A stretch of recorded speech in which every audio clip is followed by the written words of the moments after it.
Hello friends, this is Bhavnapuri. So students, आज हम बात करेंगे 12th स्टैंडर्ड के चैप्टर नंबर 5 के बारे में, और जो आज का हमारा टॉपिक होगा वो होगा मेंडेलियन डिसऑर्डर। सो चलिए बिना टाइम वेस्ट किए स्टार्ट करते हैं अपना लेक्चर।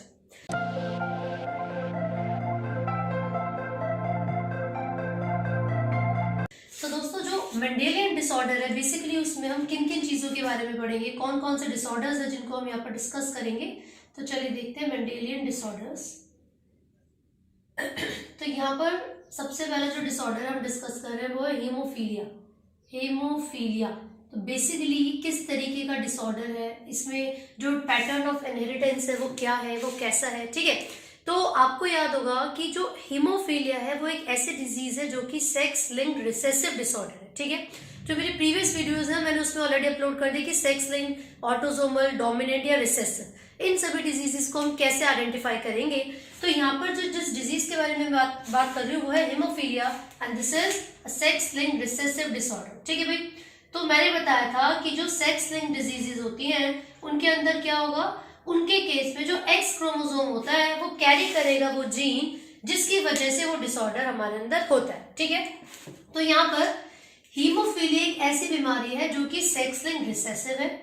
सबसे पहली चीज बहुत इंपॉर्टेंट है क्योंकि 1 मार्क में आपसे पैटर्न ऑफ इनहेरिटेंस पूछा जाता है, तो अब आप बताओगे कि haemophilia is a sex linked recessive disease. इसको ब्लीडर्स डिजीज भी कहा जाता है, इसको ब्लीडर्स डिजीज भी कहा जाता है, क्योंकि इसके अंदर बेसिकली होता क्या है कि वो एक एंजाइम जो कि ब्लड को क्लॉट करवाने के लिए रिस्पॉन्सिबल है, जो कि खून को जमाने के लिए रिस्पॉन्सिबल है, उस एंजाइम की डिफिशियंसी हो जाती है किसी पर्सन के अंदर। तो बेसिकली जो एक कैस्केड है, जो एक सीक्वेंस ऑफ एंजाइम्स है which are responsible for the coagulation of blood, यानी कि वो एंजाइम्स जो कि खून को, ब्लड को जमाने के लिए, जब भी कोई इंजरी, कोई भी चोट लग जाती है तो उस साइड पर उस ब्लड को क्लॉट करवाने के लिए जो एंजाइम जरूरी होते हैं उनके सीक्वेंस में से अगर कोई भी एक एंजाइम डिफिशियंसी हो जाए तो उस पर्सन को हीमोफीलिया हो सकता है। तो एक जरा सा भी कट होगा ना, अगर थोड़ा सा भी कट उनकी बॉडी में आता है तो उस वजह से कॉन्टिन्यूसली ब्लीडिंग होती रहती है, तो बच्चे इसी वजह से इसको ब्लीडर्स डिजीज भी कहा जाता है, ठीक है। एक लेडी भी थी, क्वीन विक्टोरिया, जिसके अंदर इस डिजीज को ऑब्जर्व किया गया था। फिर उसके बाद मैं आपको बता दूं कि जैसे नॉर्मल आपको पता है genotype XX for female and XY for male, ये तो नॉर्मल है, ठीक है। लेकिन अगर मैं ये रिप्रेजेंट करना चाहती हूँ कि किसी पर्सन को हीमोफीलिया है, तो एज आई टोल्ड यू कि हीमोफीलिया जो बीमारी है इसको कंट्रोल करने वाला जीन X क्रोमोसोम के ऊपर प्रेजेंट होता है। तो देखिए फटाफट से, यहाँ पर फीमेल के पास 2 X क्रोमोसोम है, तो अगर एक X क्रोमोसोम पे वो जीन अवेलेबल होगा तो इसका मतलब ये हुआ कि दूसरा X क्रोमोसोम कंपनसेट कर सकता है, राइट। तो ये जो फीमेल होगी वो डिजीज नहीं होगी, instead she will be a carrier. तो यहाँ पर अगर दोनों ही X क्रोमोसोम पर वो जीन प्रेजेंट है तभी वो जो फीमेल है वो क्या कहलाएगी, डिजीज्ड, यानी कि अफेक्टेड, ठीक है भाई। तो क्योंकि फीमेल के पास 2 X क्रोमोसोम होते हैं तो एक X क्रोमोसोम कंपनसेट कर सकता है, और जरूरी नहीं है कि वो जो फीमेल है वो डिजीज्ड हो, वो कैरियर भी हो सकती है ना। डिजीज करवाने के लिए फीमेल के पास क्या होना चाहिए, दोनों ही X क्रोमोसोम्स के ऊपर वो जीन अवेलेबल होने चाहिए। अब मेल के बारे में हम बात कर रहे हैं, तो मैंने बोला था XY नॉर्मल मेल होता है, लेकिन अगर XHY हो तो क्योंकि मेल के पास सिर्फ एक ही X क्रोमोसोम है, कोई दूसरा क्रोमोसोम है ही नहीं X क्रोमोसोम जो कि कंपेंसेट कर सके, तो ये कैरियर नहीं हो सकते, ये डायरेक्टली डिजीज्ड होते हैं, ठीक है भाई। तो इसका मतलब ये हुआ फीमेल कैरियर और डिजीज दोनों हो सकती हैं, जबकि मेल सिर्फ और सिर्फ डिजीज होंगे। क्वेश्चन ये पूछा जाता है आपसे कि ऐसा क्यों होता है कि जो ये मेल है उनमें ज्यादा दिखती है हीमोफीलिया, है ना, या फिर कोई भी sex linked recessive disease male में ज्यादा प्रिवेल होती है देन फीमेल, तो ऐसा क्यों। तो आप बताओगे भाई क्योंकि मेल के पास सिर्फ एक ही X क्रोमोसोम होता है। पहली बात तो ये सेक्स लिंक्ड रिसेसिव है, यानी कि उस डिजीज को कंट्रोल करने वाला जीन X क्रोमोसोम पर प्रेजेंट है, और मेल के पास सिर्फ एक ही X क्रोमोसोम है, इसीलिए उनमें सबसे ज्यादा ये वाली बीमारियां ऑब्जर्व की जाती है। तो ठीक है, अब इससे रिलेटेड क्रॉस अगर बनाया जाए तो किस तरीके से क्वेश्चन आपसे पूछा जा सकता है। तो बच्चे वो आपसे पूछेंगे कि अगर ऐसा ऑब्जर्व किया गया है, कोई पेरेंट है, ठीक है, कोई पेरेंट है और उनका जो ऑफस्प्रिंग आया उनमें से कोई भी एक गर्ल है जो कि हीमोफिलिक है ना, तो पेरेंट का जीनोटाइप क्या रहा होगा। तो चलिए देखते हैं। अगर मान लीजिए नॉर्मल फीमेल डिजीज्ड मेल, ये नॉर्मल फीमेल है, ये डिजीज्ड मेल है, अगर इनका आपस में क्रॉस होगा तो क्या ऑफस्प्रिंग के रेशियो आते हैं, तो ये तो कैरियर हो गई, ये नॉर्मल है, ये भी कैरियर है, और ये नॉर्मल है। इसका मतलब ये हुआ, जैसे कि आप देख सकते हो कि मेल का जो एक्स क्रोमोसोम है वो फीमेल के पास, डॉटर के पास जाता है, और जो वाई क्रोमोसोम है वो सन के पास जाता है ना। तो यहाँ पर दोनों फीमेल्स कैसी हुई, कैरियर हुई। क्लियर है। लेकिन अगर फीमेल डॉटर को हमें डिजीज करवानी है तो उसके लिए क्या होना चाहिए। अब देखो जरा, इस कंडीशन में हो सकता है क्या, अगेन कैरियर है, डिजीज, नॉर्मल, नॉर्मल। तो इस केस में आप देखो कि जो मदर है वो डिजीज करवा रही है सन को, यहाँ पर जो फादर है वो पहुंचा सकते हैं डिजीज किसको, डॉटर को। तो जब भी सेक्स लिंक्ड रिसेसिव डिसऑर्डर को आप स्टडी करोगे तो आप देखोगे criss cross pattern of inheritance होता है, जिसमें फादर बीमारी करवा सकते हैं डॉटर को और मदर करवाती है सन को। ठीक है। तो यहाँ पर सन को तो डिजीज हो गई, लेकिन हम सन को डिजीज नहीं, हम डॉटर की डिजीज की बात कर रहे हैं। तो बच्चे इकलौती जो मेन इंपॉर्टेंट कंडीशन है यहाँ पर वो ये है, mother should at least, mother should be carrier. कम से कम जो मदर है उनको कैरियर होना पड़ेगा, और जो फादर है अगर वो डिजीज होंगे सिर्फ तभी ऐसा ऑप्शन आ सकता है कि जो डॉटर है उसको हीमोफीलिया होगा। क्लियर है। तो आपसे ये क्वेश्चन पूछते हैं कि वो कौन सी कंडीशन है जिसमें जो डॉटर है उसको हीमोफीलिया होगा, तो आप बताओगे फॉर द गर्ल और the daughter to be haemophilic mother should be at least carrier and father should be diseased. तो ये एक स्पेसिफिक कंडीशन है जिसमें डॉटर को ये बीमारी हो सकती है। अब इसी के साथ क्योंकि सेक्स लिंक्ड रिसेसिव की बात कर रही हूँ, चलो कलर ब्लाइंडनेस की भी बात कर लेते हैं। तो ये हो गई हीमोफीलिया। जो सेकेंड डिजीज है भाई वो है कलर ब्लाइंडनेस। कलर ब्लाइंडनेस, तो बेसिकली कलर ब्लाइंडनेस ये भी एक सेक्स लिंक्ड रिसेसिव डिजीज है। इसको कंट्रोल करने के लिए जो जीन है भाई वो भी एक्स क्रोमोसोम के ऊपर ही प्रेजेंट होता है ना। तो अगर कोई म्यूटेशन उस जीन में आ जाए तो वो जो बंदे हैं, वो जो लोग हैं, वो रेड और ग्रीन कलर में डिफरेंशिएट नहीं कर पाते। ठीक है। तो हम यहाँ पर लिख रहे हैं this is also a sex linked recessive disease, sex linked recessive disorder. ठीक है। तो इसमें क्या होता है, वो जो जीन है जो रिस्पॉन्सिबल है हमारे आई कलर को कंट्रोल करने, आई कलर नहीं बोलूंगी, बेसिकली जो कलर में डिफ्रेंसिएशन के लिए हमारे जो पिगमेंट्स है ना, तो अगर इसमें कोई भी जीन में डिफेक्ट आ जाए which is present on x chromosome, तो उससे होने वाली जो डिसऑर्डर है वो है कलर ब्लाइंडनेस। तो इसमें क्या होगा, person can not differentiate, the person can not differentiate between green and red colour. तो जो पर्सन है वो ग्रीन और रेड कलर में डिफरेंशिएट नहीं कर पाता ड्यू टू द एब्सेंस और द डिलीशन और the mutation in the gene controlling these colours. ठीक है। अब इसके साथ आप देखोगे अगर मेरे को कोई ऐसा ही क्रॉस बनाना हो तो यहाँ पर देखिए, मदर क्या है, कैरियर, फादर नॉर्मल। तो जब मदर कैरियर होती है और फादर नॉर्मल होते हैं तो मदर हमेशा डिजीज किसको करवाती है, सन को।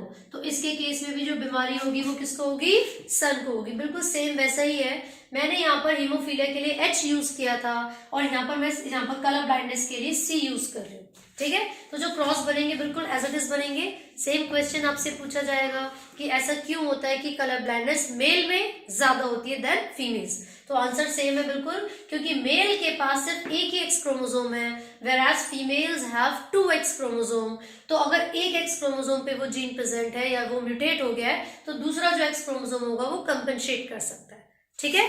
तो ये दोनों ही हमने जो डिजीज पढ़े, डिसऑर्डर्स पढ़े, वो कौन से हैं, सेक्स लिंक्ड रिसेसिव। क्लियर है। अब इसके बाद हम एक और डिजीज के बारे में बात करेंगे, कुछ ऑटोसोमल डिजीज भी हो सकती है। अब वो कौन कौन सी है चलिए देखते हैं। तो यहाँ पर हम बात करें ऑटोसोमल रिसेसिव डिसऑर्डर्स के बारे में। तो एक जो ऑटोसोमल रिसेसिव डिसऑर्डर है उसका एक एग्जांपल है, जैसे कि सिकल सेल एनीमिया हम ले सकते हैं। ठीक है। तो हम यहाँ पर लिख रहे हैं सिकल सेल एनीमिया। तो जो सिकल सेल एनीमिया है वो ऑटोसोमल रिसेसिव डिसऑर्डर है। तो बेसिकली इसमें होता क्या है, हम यहाँ पर मेंशन कर रहे हैं autosomal recessive disorder, autosomal recessive disorder. तो इसमें क्या होगा, जैसे कि नाम से ही पता चल रहा है कि यहाँ पर सेक्स क्रोमोसोम से रिलेटेड कोई भी म्यूटेशन या चेंजेस ऑब्जर्व नहीं किए जाएंगे, बल्कि जो ऑटोसोम्स होते हैं उनके अंदर म्यूटेशन आएगी, उनके अंदर चेंजेस आएंगे। ठीक है। तो सिकल सेल एनीमिया एक ऐसा डिसऑर्डर है जिसके अंदर हीमोग्लोबिन में डिफेक्ट हो जाता है। अब वो कैसे होता है, आपको पता है हीमोग्लोबिन में 2 अल्फा और 2 बीटा चेन्स होती हैं।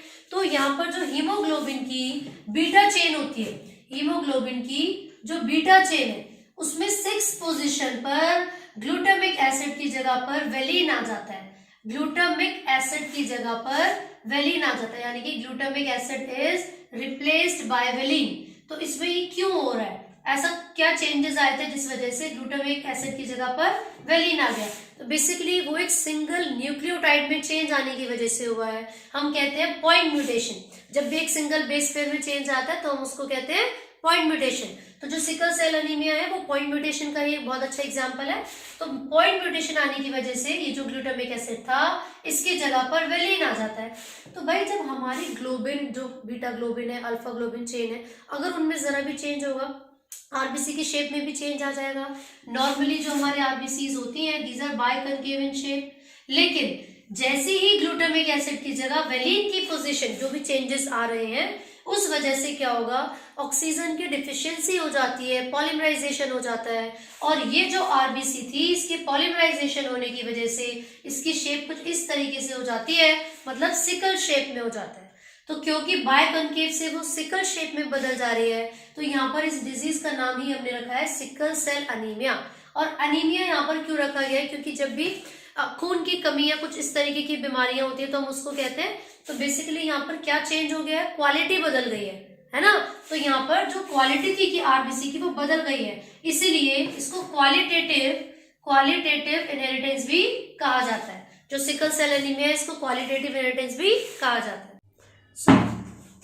अब हम इसमें देखेंगे ये जो क्वालिटेटिव रिस्पॉन्स है या फिर ये जो क्वालिटेटिव तरीके की जो डिसऑर्डर है, इसमें क्या हो रहा था, यहाँ पर एक सिंगल न्यूक्लियोटाइड में चेंज आ रहा था जिस वजह से हम उसको पॉइंट म्यूटेशन कहते हैं। तो वो न्यूक्लियोटाइड क्या है, वो GAG जो बीटा ग्लोबिन चेन का एक सीक्वेंस था वो कन्वर्ट हो जाता है GTG में, यानी कि A की जगह पर T आ जाता है। ठीक है, तो जैसे कि हमारे डबल स्ट्रैंडेड डीएनए होंगे तो वो एक दूसरे के कॉम्प्लीमेंट्री होंगे, तो यहाँ पर G का कॉम्प्लीमेंट्री C होगा, A का कॉम्प्लीमेंट्री T होगा और G का C अगेन। तो यहाँ पर भी सेम उसी तरीके से, लेकिन A की जगह पर T आने की वजह से, मतलब एक सिंगल न्यूक्लियोटाइड में चेंज आने की वजह से यहाँ के सीक्वेंस भी चेंज हो जाएंगे, है ना। तो यहाँ पर देखिए जब मैसेंजर आरएनए बनेगा तो उसका सीक्वेंस भी बदल जाएगा। यहाँ पर C का कॉम्प्लीमेंट्री G, T का complementary A and again C का कॉम्प्लीमेंट्री G। और यहाँ पर जो मैसेंजर आरएनए बना है उसका जो सीक्वेंस होगा वो GUG हो जाएगा। तो यहाँ पर ही क्या हो गया, पॉइंट म्यूटेशन, एक सिंगल न्यूक्लियोटाइड यानी कि सिंगल बेस पेयर में चेंज आ गया। इसी पॉइंट म्यूटेशन होने की वजह से जो यहाँ पर ग्लूटामिक एसिड बनना चाहिए था बीटा ग्लोबिन चेन की 6 पोजीशन पर, उसकी जगह पर यहाँ पर क्या बन जाता है, वेलिन। सो बेसिकली ये एक ऐसी डिजीज है जिसके अंदर हीमोग्लोबिन, जो हमारे हीमोग्लोबिन का कंटेंट है उसमें चेंजेस आ रहे हैं, क्योंकि जो अमीनो एसिड यहाँ पर बनने चाहिए थे उसकी जगह पर कोई दूसरा अमीनो एसिड की फॉर्मेशन हो रही है। तो जो नॉर्मल शेप होती है ना आरबीसीज की, वो किस में बदल जाती है, सिकल शेप में। तो जो क्वालिटी है वो बेसिकली खराब हो चुकी है उस डिजीज में, इसीलिए हम इसको क्वालिटेटिव डिसऑर्डर भी कहते हैं। और इसके अंदर क्या होता है, बीटा ग्लोबिन चेन पर टारगेट हो रहा था। तो आपको ये याद रखना है ना।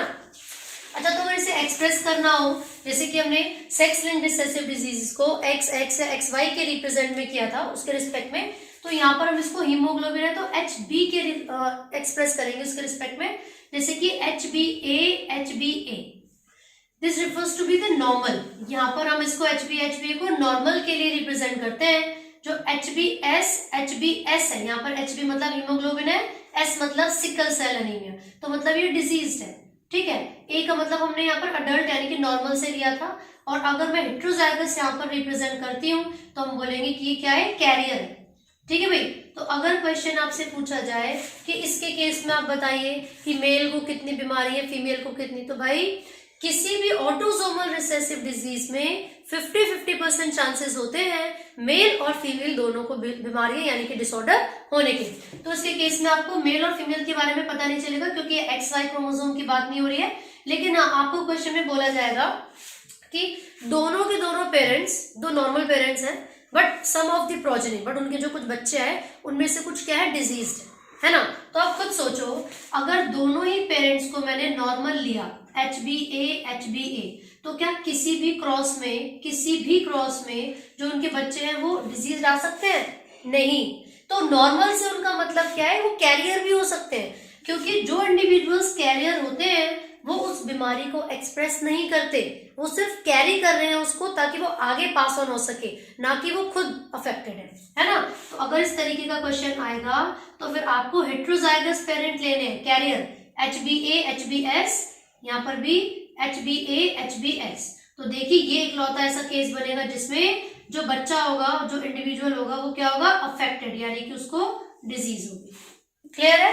तो अगर आपसे ऐसा क्वेश्चन पूछा जा रहा है कि दो पेरेंट्स है, normal parent and some of the progeny were produced affected, मतलब सिकल सेल एनीमिया था कुछ बच्चों को, तो आप उन दोनों को हेट्रोजाइगस ही रखोगे। क्लियर है भाई।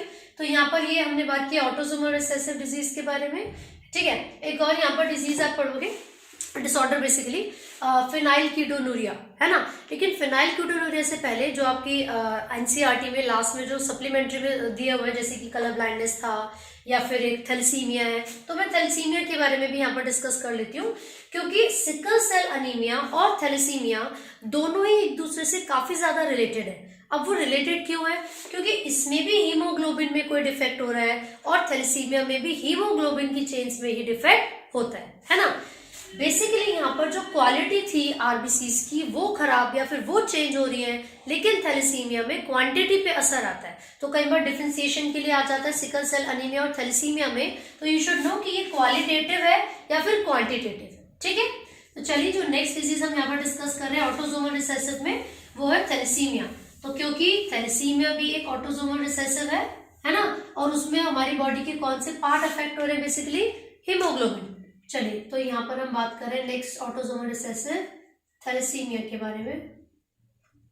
तो बेसिकली इसमें होगा क्या, एज अ टोल्ड यू, जो हमारा हीमोग्लोबिन होता है उसमें जो अल्फा और जो बीटा चेन्स होती हैं, उसके बेसिस पर थैलेसीमिया को भी हमने दो तरीके में बांटा हुआ है। कई बुक्स में आपको मिलेगा अल्फा वन और अल्फा 2, लेकिन कई जगह पर अल्फा और अल्फा डैश करके भी लिखा हुआ है ना। तो जो थैलेसीमिया है वो दो तरीके के हैं, लेकिन क्यों, बिकॉज जो क्रोमोसोम्स हैं, अलग अलग क्रोमोसोम्स हैं, एक है क्रोमोसोम नंबर 11 और एक है क्रोमोसोम नंबर 16। ये दोनों ही क्रोमोसोम्स ऐसे हैं जो कि जीन्स को कैरी कर रहे हैं, which are responsible for the synthesis of haemoglobin, ठीक है। तो अगर इन दोनों में से किसी भी जीन में कोई भी चेंज आएगा, या वो अल्फा चेन में हो या फिर वो बीटा चेन में हो, उसी के बेसिस पर हम कहते हैं कि जो थैलेसीमिया है वो दो तरीके का है। जो क्रोमोसोम नंबर 16 है, जो क्रोमोसोम नंबर 11 है, बेसिकली यहाँ पर जो थैलेसीमिया उसको दो तरीके से, आपकी जो एनसीईआरटी उसमें कुछ इस तरीके से दे रखा है, ठीक है। तो हम इसको अल्फा 1 और अल्फा 2 भी मान सकते हैं, या फिर अल्फा और अल्फा डैश भी मान सकते हैं। तो जो यहाँ पर सबसे पहले है, जैसे कि मैंने बताया कि हीमोग्लोबिन की जो सिंथेसिस है, जो उसकी फॉर्मेशन है, वो कम हो जाती है, उसमें डिफिशियंसी हो जाती है, ठीक है ना। तो यहाँ पर क्या हो रहा है कि क्वांटिटी पे असर पड़ रहा है, ठीक है। तो जो सबसे पहले तरीके का थैलेसीमिया है, मान लो उसको अल्फा 1 हम बोल रहे हैं, तो बेसिकली होता क्या है, जो क्रोमोसोम नंबर 16 है, क्रोमोसोम नंबर 16 पे दो जीन्स प्रेजेंट है, HbA1 और HbA2, HbA1 एंड HbA2। तो अगर मेल में भी क्रोमोसोम नंबर 16 पे HbA1 और 2 है, फीमेल में भी HbA1 और 2 है, तो टोटली जो 4 जीन्स प्रेजेंट होंगे जब जाइगोट की फॉर्मेशन होती है, मतलब जब फर्टिलाइजेशन होती है। तो अगर इन चारों जीन्स में से किसी एक जीन में भी, ये HbA1, तो अगर इन चारों में से किसी एक जीन में भी कोई म्यूटेशन आ जाए, तो भी ये डिसऑर्डर नेक्स्ट जनरेशन में पास ऑन होगा। इसका मतलब ये हुआ कि क्रोमोसोम नंबर 16 पे जो दो जीन्स प्रेजेंट है, in case of male and female, तो ईच अलग अलग, दो मेल में और दो फीमेल में प्रेजेंट है। तो टोटली जो 4 जीन्स होंगे, उन चारों में से किसी एक जीन में भी कोई म्यूटेशन अगर आती है, तो ये जो डिसऑर्डर है अल्फा 1 थैलेसीमिया, वो नेक्स्ट जनरेशन में पास ऑन होगा। सिमिलरली अगर सेकंड के बारे में मैं बात करूं, तो जो क्रोमोसोम नंबर 11 हमारी बॉडी में प्रेजेंट है, उस पे एक जीन है HBB, तो मेल में भी ये वाला है और फीमेल में भी। तो अगर इन दोनों में से किसी एक जीन में भी कोई म्यूटेशन आती है, तो थैलेसीमिया, जो अल्फा 2 तरीके का थैलेसीमिया है, which occurs on chromosome number 11, वो नेक्स्ट जनरेशन में पास ऑन होगा ही होगा, ठीक है। तो दोनों ही केसेस में जो फॉर्मेशन यानी कि जो सिंथेसिस ऑफ हीमोग्लोबिन है, वो ही रिड्यूस हो रही है। इसीलिए हम इसको क्या कहते हैं, क्वांटिटेटिव डिसऑर्डर, ठीक है। तो जो ग्राफ बनता है इसमें वो लगभग बेल शेप्ड ही बनेगा। तो यहाँ पर हमने देखा थैलेसीमिया और सिकल सेल एनीमिया दोनों ही ऑटोसोमल रिसेसिव डिसऑर्डर है, दोनों ही रिलेटेड है हीमोग्लोबिन से। लेकिन जो थैलेसीमिया है इसके अंदर क्या होता है, क्वांटिटी रिड्यूस हो रही थी, जबकि सिकल सेल एनीमिया में क्वालिटी में बदलाव आ रहा था, क्वालिटी में चेंज आ रहा था। ठीक है, यहाँ पर क्रोमोसोम 16 और 11 दोनों को आपको याद रखना है, किसके पास कौन कौन से जीन्स प्रेजेंट है। क्लियर है। अब एक और जो लास्ट यहाँ पर डिसऑर्डर में डिस्कस करूंगी वो है फिनाइल कीटोनूरिया यानी कि PKU। तो जो फिनाइल कीटोनूरिया है बेसिकली वो है क्या, फिनाइल कीटोनूरिया वो भी एक ऑटोसोमल रिसेसिव डिसऑर्डर है। इसके अंदर क्या होता है भाई, देखो नॉर्मली हमारी बॉडी में कुछ एंजाइम्स प्रेजेंट होंगे जो कि अपनी अपनी एक्टिविटीज को कैटेलाइज करवाएंगे। तो कुछ एंजाइम्स ऐसे भी होते हैं जो कि एक अमीनो एसिड को दूसरे जो यूजफुल अमीनो एसिड है उसमें कन्वर्ट करते हैं। ठीक है, तो फिनाइल कीटोनूरिया एक ऐसे डिसऑर्डर है जिसके अंदर एक एंजाइम है जिसका नाम है phenyl alanine hydroxylase, phenyl alanine hydroxylase. तो ये जो एंजाइम है इसकी डिफिशियंसी हो जाती है। अगर किसी व्यक्ति की, किसी पर्सन की बॉडी में फिनाइल एलेनिन हाइड्रोक्सिलेज एंजाइम की डिफिशियंसी है तो इससे क्या होगा भाई, इससे जो कि फिनाइल एलेनिन एक अमीनो एसिड है, जो कि फिनाइल एलेनिन अमीनो एसिड हमारी बॉडी में प्रेजेंट है, वो टायरोसिन में नहीं बदल पाएगा, वो टायरोसिन में नहीं बदल पाएगा। इसका मतलब ये हुआ फिनाइल एलेनिन हाइड्रोक्सिलेज इसका जो नॉर्मल फंक्शन है वो है फिनाइल एलेनिन को टायरोसिन में बदलना। लेकिन अगर किसी की बॉडी में ये एंजाइम ही ना हो तो क्या फिनाइल एलेनिन टायरोसिन में बदलेगा? नहीं। तो इसका मतलब है ये जब वापस उसमें बदल ही नहीं पा रहा है तो वो फिनाइल एलेनिन ही बार बार अक्यूमुलेट होता रहेगा, हमारी बॉडी में इकट्ठा होता रहेगा, ये अपने डेरिवेटिव्स में कन्वर्ट होता रहेगा, है ना। और क्योंकि ये जो डेरिवेटिव्स हैं फिनाइल एलेनिन के या जो फिनाइल पायरुविक है ये सब हमारी बॉडी में इजीली डाइजेस्ट नहीं हो सकते, तो वो यूरिन के थ्रू बॉडी के बाहर रिलीज हो जाते हैं और इसके काफी ज्यादा इल इफेक्ट होते हैं हमारी बॉडी पर। वो कौन कौन से इफेक्ट हो सकते हैं? वो हो सकता है मेंटल रिटार्डेशन, मेंटल रिटार्डेशन मतलब अगर फिनाइल एलेनिन हमारी बॉडी में इकट्ठा होता रहे तो उससे क्या क्या दिक्कतें आ सकती हैं, वो है मेंटल रिटार्डेशन। सेकंड बाल्डनेस यानी कि टकले यानी कि गंजे भी हो सकते हैं, ठीक है, लॉस ऑफ हेयर हो जाता है इसमें। और थर्ड है वो किडनी के मेटाबॉलिज्म को भी अफेक्ट करता है, किडनी मेटाबॉलिज्म। तो बेसिकली यहाँ पर क्या हो रहा है, एक जीन या एक एंजाइम की कमी होने की वजह से दो या दो से ज्यादा फिनोटाइप्स को अफेक्ट किया जा रहा है। एक जीन या एक एंजाइम की कमी होने की वजह से दो या दो से ज्यादा जीन्स या फिनोटाइप को अफेक्ट किया जा रहा है। तो यहाँ पर इस तरीके की जो पैटर्न ऑफ इनहेरिटेंस है उसको हम क्या कहते हैं, पीलियोट्रॉपी। इस तरीके का जो पैटर्न ऑफ इनहेरिटेंस है उसको हम कहते हैं पीलियोट्रॉपी। तो बेसिकली इसके अंदर होता है क्या भाई, इसके अंदर ये होगा, it is the type of inheritance in which एक पर्टिकुलर जो जीन या एंजाइम था, है ना, उसके गायब होने की वजह से, डिलीट होने की वजह से काफी सारे जो फिनोटाइप्स हैं वो अफेक्ट हो जाते हैं। One gene controls many phenotypic characters, जबकि पॉलीजेनिक में उल्टा था, many jeans control single character, right. तो यहाँ पर जो पीलियोट्रॉपी है, तो फिनाइल कीटोनूरिया एक बहुत अच्छा एग्जांपल है पीलियोट्रॉपी का, क्योंकि इसमें जो एंजाइम है फिनाइल एलेनिन हाइड्रोक्सिलेज वो कंट्रोल कर रहा है बहुत सारे फिनोटिपिक कैरेक्टर्स को, ठीक है। So this is all about the Mendelian disorders. तो आई होप आपको ये समझ में आया है। अगर कोई भी डाउट है तो आप कमेंट कर सकते हैं। Thank you.